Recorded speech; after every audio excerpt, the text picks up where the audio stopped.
Assalamualaikum warahmatullahi wabarakatuh. Selamat pagi. Pada kesempatan ini saya akan mempresentasikan hasil ujian akhir semester untuk mata kuliah Metode Penelitian Manajemen, dengan judul Telaah Kritis 2 Tugas Akhir. Dalam presentasi ini saya akan membahas hasil telaah terhadap 2 tugas akhir mahasiswa Universitas Siber Asia. Kedua penelitian tersebut menggunakan metode analisis yang berbeda, yaitu regresi linear berganda dan SEM-PLS. Telaah ini dilakukan untuk melihat apakah metode yang digunakan sudah tepat, apakah penerapannya konsisten, serta apakah kesimpulan yang dihasilkan benar-benar didukung oleh data. Pertama, saya akan menjelaskan ruang lingkup dan metode telaah yang digunakan. Objek yang ditelaah adalah 2 tugas akhir tahun 2026 yang berasal dari Cyber Library Universitas Siber Asia. Penelitian pertama menggunakan regresi linear berganda, sedangkan penelitian kedua menggunakan **SEM-PLS**. Dalam melakukan telaah, saya tidak hanya membaca hasil akhirnya. Saya melakukan pemeriksaan dari bab 1 sampai bab V. Metodenya dilakukan melalui pembacaan menyeluruh, kemudian dilakukan verifikasi internal, seperti mencocokkan angka pada tabel dengan narasi dan memeriksa apakah hasil perhitungan konsisten. Setelah itu, hasilnya dibandingkan dengan standar metodologi yang digunakan dalam literatur penelitian. Selanjutnya adalah identitas 2 naskah yang saya telaah. Naskah pertama ditulis oleh Dedi Wijayanto, dari Konsentrasi Manajemen Sumber Daya Manusia. Penelitian ini menggunakan metode regresi linear berganda dengan sampel sebanyak 105 pegawai. Sedangkan naskah kedua ditulis oleh Agusman, dari Konsentrasi Manajemen Keuangan. Penelitian ini menggunakan metode SEM-PLS dengan 100 wajib pajak. Jadi, kedua penelitian ini berbeda baik dari konsentrasi, objek penelitian, maupun metode analisis yang digunakan. Perbedaan tersebut justru memungkinkan dilakukan perbandingan mengenai bagaimana masing-masing metode diterapkan dalam penelitian. Kenapa 2 naskah ini yang dipilih? Untuk naskah pertama, penelitian tersebut memenuhi kriteria karena menggunakan kuesioner, regresi linear berganda, uji asumsi klasik, uji parsial, dan uji simultan. Selain itu, naskah pertama menyajikan cukup banyak angka statistik sehingga memungkinkan dilakukan pemeriksaan ulang secara aritmetis. Sedangkan naskah kedua dipilih karena menggunakan SEM-PLS dan memiliki variabel intervening. Di dalamnya terdapat evaluasi outer model, inner model, bootstrapping, serta pengujian mediasi. Jadi, kedua naskah ini cukup kaya untuk dilakukan telaah metodologis secara mendalam. Dari proses telaah yang dilakukan, ditemukan cukup banyak permasalahan metodologis. Pada naskah pertama terdapat *24 temuan kritik, sedangkan pada naskah kedua terdapat *28 temuan kritik *. Temuan tersebut tidak hanya berada pada bagian hasil penelitian, tetapi tersebar dari bab 1 sampai bab V. Artinya, permasalahan yang ditemukan bukan hanya kesalahan pada angka statistik, tetapi juga menyangkut bagaimana masalah penelitian dirumuskan, bagaimana variabel diukur, bagaimana sampel dipilih, sampai bagaimana kesimpulan ditarik. Sekarang saya masuk ke penelitian pertama, yaitu penelitian dengan metode regresi linear berganda. Ada 3 kelemahan utama yang terlihat sejak bagian awal penelitian. Pertama, pada bab 1, fenomena yang digunakan adalah data penerimaan pajak *. Padahal variabel yang diteliti adalah disiplin kerja, gaya kepemimpinan, dan kinerja karyawan. Kedua, pada bab 2 terdapat ketidaksesuaian antara nama variabel gaya kepemimpinan dengan indikator yang digunakan. Ketiga, pada bab 3, setiap indikator hanya diwakili oleh 1 butir pernyataan. Jadi, permasalahan penelitian pertama sebenarnya sudah mulai muncul sejak tahap perumusan masalah dan pengukuran variabel. Temuan yang paling serius pada penelitian pertama terdapat pada tabel ANOVA. Penelitian tersebut menyatakan menggunakan 2 prediktor, yaitu disiplin kerja dan gaya kepemimpinan. Namun, tabel ANOVA justru menunjukkan derajat kebebasan regresi sebesar 1 dan hanya mencantumkan 1 prediktor. Artinya, output tersebut mengindikasikan bahwa tabel ANOVA yang dilaporkan berasal dari regresi sederhana dengan 1 prediktor, bukan regresi linear berganda dengan 2 prediktor seperti yang dinyatakan dalam penelitian.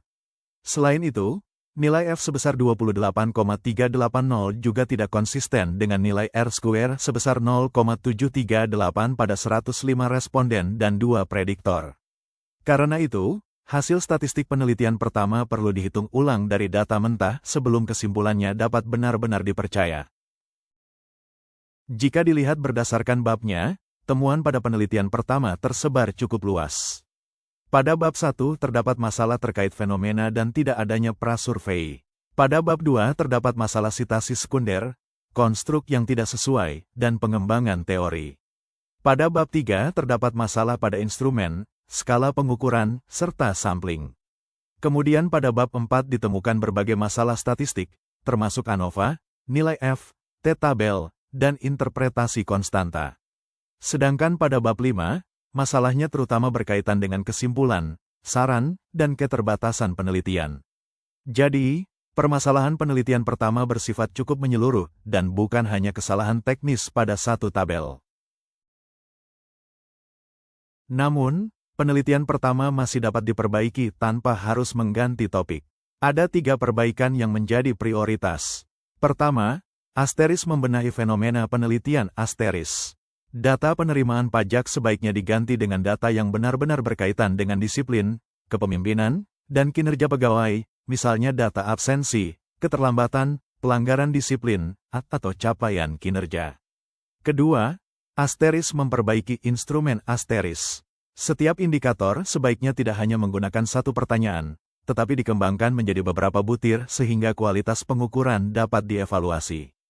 Ketiga, Asteris menghitung ulang analisis regresi dengan memasukkan 2 prediktor secara bersamaan dan melaporkan output yang benar. Jadi, fondasi penelitian sebenarnya masih bisa diselamatkan dengan melakukan perbaikan secara sistematis. Selanjutnya saya masuk ke penelitian kedua yang menggunakan SEM-PLS. Temuan utama pada penelitian ini berkaitan dengan variabel penerimaan pajak Asteris. Variabel tersebut diberi nama penerimaan pajak, tetapi indikator yang digunakan justru lebih mengarah pada persepsi keadilan dan akuntabilitas pengelolaan pajak. Ini menjadi masalah validitas konstruk. Dengan kata lain, masalahnya bukan sekadar apakah angka statistiknya bagus atau tidak, tetapi apakah variabel yang diklaim diukur memang benar-benar diukur oleh instrumen penelitian. Kalau konstruknya sudah tidak tepat, maka kesimpulan mengenai pengaruh terhadap penerimaan pajak juga menjadi sulit dipertanggungjawabkan. Pada slide ini terlihat hasil pengujian 7 hipotesis. H1 mengenai pengaruh kesadaran terhadap penerimaan pajak ditolak, karena nilai P sebesar 0,215. H2 mengenai pengaruh e-filing terhadap penerimaan pajak juga ditolak, dengan P sebesar 0,240. Kemudian H3, H4, dan H5 diterima. Artinya, kesadaran dan e-filing berpengaruh terhadap kepatuhan, dan kepatuhan berpengaruh terhadap penerimaan pajak berdasarkan hasil penelitian tersebut.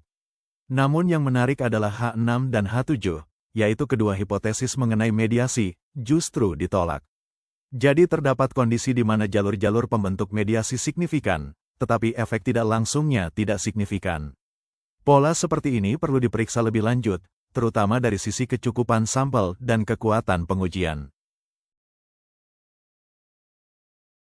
Selain persoalan konstruk, terdapat 4 kekeliruan analisis utama. Pertama, terdapat kontradiksi antara purposive sampling dengan penggunaan rumus Yamane untuk menentukan ukuran sampel. Kedua, nilai Asteris VIF tidak dilaporkan, sehingga evaluasi multikolinearitas belum lengkap. Ketiga, terdapat masalah pada muatan silang, khususnya indikator Z1 yang justru memiliki loading lebih tinggi pada konstruk e-filing dibandingkan konstruk kepatuhan. Keempat, masalah pada pengujian mediasi berpotensi berkaitan dengan kesalahan jenis kedua, yaitu ketika hipotesis sebenarnya memiliki pengaruh tetapi dinyatakan tidak signifikan karena kekuatan uji yang rendah. Jadi, meskipun prosedur SEM-PLS yang digunakan terlihat cukup lengkap, masih ada beberapa persoalan yang harus diperiksa. Untuk penelitian kedua, terdapat 3 perbaikan utama. Pertama, Asteris menyelaraskan konstruk Asteris. Jika variabel yang ingin diukur adalah penerimaan pajak, maka pengukurannya harus benar-benar merepresentasikan penerimaan pajak, misalnya dengan data setoran atau data administratif yang relevan. Kedua, Asteris memperbaiki metode sampling Asteris. Peneliti perlu menggunakan metode yang konsisten, misalnya probability sampling, atau melakukan analisis kekuatan untuk memastikan sampelnya memadai. Ketiga, Asteris mengulangi pengujian model dengan melaporkan VIF dan menggunakan bootstrapping dengan 5.000 subsampel. Dengan perbaikan tersebut, hasil penelitian akan lebih dapat dipertanggungjawabkan secara metodologis. Selanjutnya kita bandingkan kedua penelitian. Untuk fenomena, penelitian pertama lebih bermasalah karena fenomenanya tidak berhubungan dengan variabel yang diteliti. Pada penelitian kedua, fenomenanya lebih relevan, tetapi masih salah sasaran. Dari sisi pengukuran, penelitian pertama menggunakan 1 butir untuk setiap indikator, sedangkan penelitian kedua memiliki masalah pada konstruk variabel terikat. Dari sisi sampling, penelitian pertama sebenarnya cukup jelas, bahkan sensus lebih tepat karena populasinya hanya 142 pegawai. Sementara penelitian kedua memiliki kontradiksi antara purposive sampling dan rumus Yamane. Untuk uji instrumen, penelitian kedua relatif lebih lengkap. Namun, konsistensi angka pada penelitian pertama bermasalah lebih berat. Jadi, masing-masing penelitian memiliki kelemahan yang berbeda. Hal yang paling penting dari perbandingan ini adalah bahwa alat analisis yang lebih canggih tidak otomatis membuat penelitian menjadi lebih baik. Asteris. SEM-PLS memang lebih kompleks daripada regresi linear berganda, tetapi kalau konstruk yang diukur tidak sesuai, kecanggihan alat analisis tersebut tidak akan memperbaiki masalah substantif penelitian. Sebagai penutup, ada 4 hal utama yang dapat saya simpulkan dari telaah kedua penelitian ini. Asteris pertama, alat analisis yang digunakan sebenarnya sudah sesuai. Regresi linear berganda sesuai untuk menguji pengaruh langsung dengan 2 variabel bebas, sedangkan SEM-PLS sesuai untuk model dengan variabel intervening. Asteris kedua, masalah paling berat justru berada pada bagian hulu, yaitu perumusan masalah dan kualitas pengukuran. Asteris ketiga, melakukan verifikasi ulang terhadap angka terbukti sangat penting karena dari proses tersebut ditemukan berbagai inkonsistensi statistik yang tidak terlihat jika hanya membaca kesimpulan penelitian. Asteris keempat, kedua penelitian sebenarnya masih dapat diperbaiki tanpa harus mengganti topik penelitian.